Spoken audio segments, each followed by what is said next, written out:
기독교의 영성과 불교의 영성의 차이가 무엇입니까?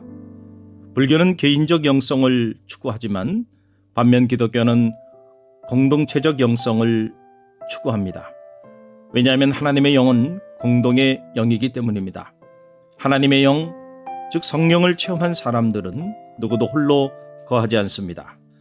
왜냐하면 성령은 함께하는 영이기 때문입니다. 성령이 임하면 갈라졌던 관계도 회복됩니다. 홀로 외롭게 머물러 있던 사람들이 함께 모여 교제하기 시작합니다. 성령은 하나 되는 영이요 사랑의 영입니다. 사도행전은 하나님의 영이 임할 때에 박해와 두려움 속에서 뿔뿔이 흩어졌던 성도들이 모이기 시작하는 사건을 기록한 말씀입니다. 성령이 임함에 그들이 서로 모여 말씀을 듣고 참회하고 영적 교제를 나누며 공동체를 이루어 나갔습니다. 그들이 사도의 가르침을 받아 서로 교제하고 떡을 떼며 오로지 기도하기를 힘쓰니라. 자신의 모든 물건을 통용하고 성전에 모이기를 힘쓰고 하나님을 찬미하며 나갔습니다. 초대교회 공동체는 그렇게 세워져 나갔습니다. 사도 바울 역시 모이기를 폐하는 것이 하나님의 영의 역사가 아님을 잘 알았습니다. 하나님의 영은 모이게 하는 영입니다. 반면 사탄의 영은 분열하게 하는 영입니다. 그래서 사도 바울은 모이기를 폐하는 어떤 사람들의 습관과 같이 하지 말고 오직 권하여 그날이 가까움을 볼수록 더욱 그리하자라고 말했습니다. 아무리 힘들고 어려운 상황이라도 결코 희망을 포기하지 말고 오직 하나님만 바라보고 모이기를 힘쓰라는 것입니다. 모여서 서로 돌아보고 사랑과 선행을 도모하라는 것입니다. 흩어지면 죽고 뭉치면 사는 법입니다. 이것은 마치 물고기가 물을 떠나면 죽고 마는 것과 같은 이치입니다. 코로나 사태의 장기화로 모임의 영적 가치가 희석되어 버리고 말았습니다. 참으로 안타까운 일입니다. 이럴 때일수록 희망을 내려놓지 말고 더욱 모이기에 힘써야 합니다. 한때 한국교회 내에도 무교회주의자들이 있었습니다. 그들은 공동체의 영적 가치를 몰랐습니다. 그래서 결국 한국 사회나 한국 교회를 위해서 아무런 역할도 하지 못하고 소리 없이 사라지고 말았습니다. 공동체 자체가 나쁜 것이 아니라 건강한 교회 공동체를 만드는 것이 중요합니다. 하나님은 공동체를 통해서 일하십니다. 종교개혁자 마틴 루터는 누구든지 그리스도를 찾고자 하면 교회 공동체를 찾으라고 했습니다. 예수 그리스도는 교회 공동체의 설립자가 되시고 교회를 교회되게 하시는 구원자가 되십니다. 주님은 교회 공동체의 머리가 되시고 우리는 그분의 지체가 됩니다.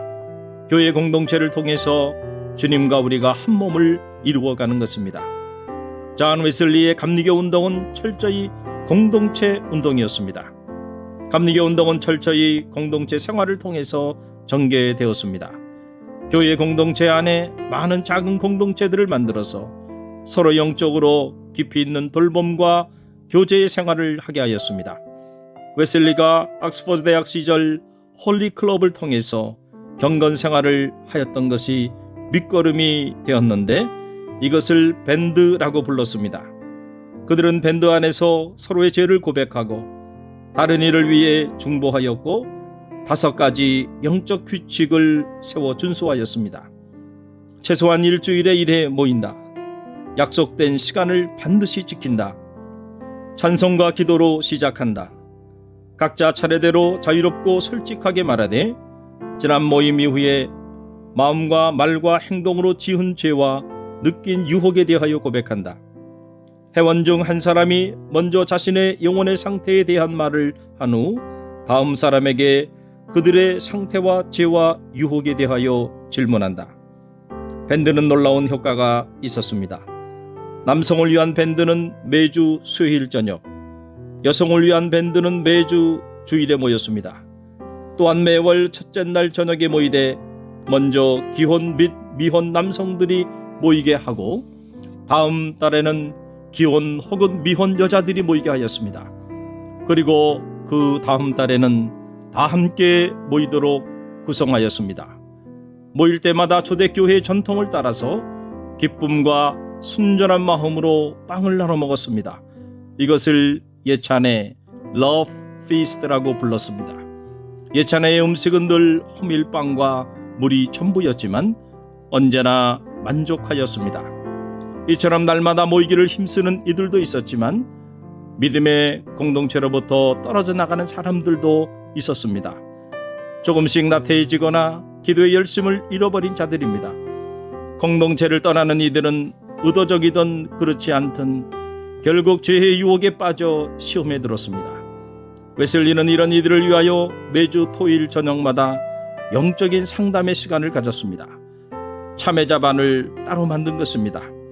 참회자반에 모인 사람들은 대부분 과거에 주님을 만났지만 그리스도의 생명의 빛을 잃어버린 채 시험에 빠진 사람들이었습니다. 웨슬리는 그들에게 엄격했습니다. 그래서 그들이 모든 죄의 사슬을 온전하게 끊고 용서를 받기 전까지는 가족이나 친지들로 하여금 그 어떤 위로의 말도 건네지 못하게 하였습니다. 웨슬리는 참회자반 사람들이 다시금 예수 그리스도에게로 돌아오도록 최선을 다해 그들을 영적으로 섬겼습니다. 오늘 여러분은 감리교인으로서 모이기를 힘쓰고 있습니까? 감리교인으로서 영적 공동체 안에서 어떤 교제를 나누며 생활하고 있습니까? 각자 자신을 돌아보는 시간이 되었으면 좋겠습니다. 모이기를 패하는 사람들이 아니라 모이기에 힘쓰는 자랑스러운 감리교인이 되시기를 주님의 이름으로 축원드립니다.